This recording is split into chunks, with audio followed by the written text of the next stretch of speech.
Hello, I'm Raisa Chantami of the Indonesia channel in Jakarta, and this is your TIC news break on the hour every hour. Here's what's happening in Indonesia.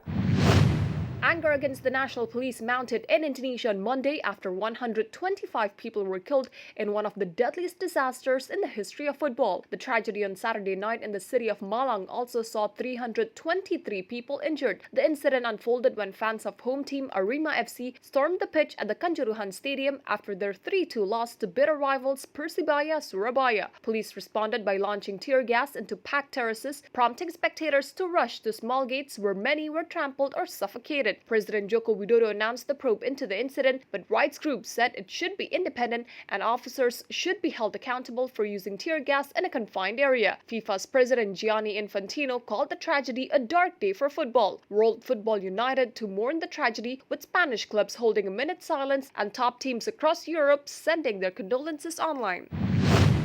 Food giant Nestlé plans to stop sourcing from subsidiaries of Astra Agrolestari, a major Indonesian palm oil producer accused by environmental groups for land and human rights abuses. The move comes as multinationals face increased reputational and legal pressure from consumers and governments to clean up their global supply chains in the fight against climate change. Nestlé, maker of Kit Kat chocolate and Nespresso coffee, said the company instructed its suppliers to ensure palm oil from 3 subsidiaries of Astra Agrolestari no longer enters its supply chain. The Swiss-based group expects it will no longer use any palm oil from the AAL subsidiaries by the end of the year.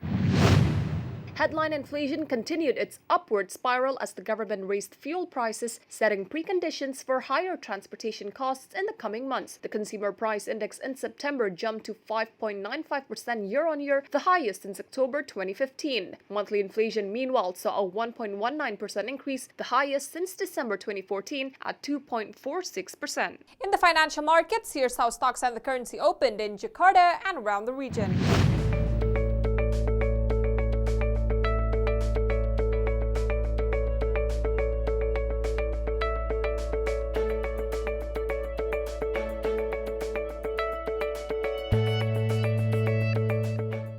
If you're heading to Indonesia or traveling within the country, here's the weather forecast for major destinations.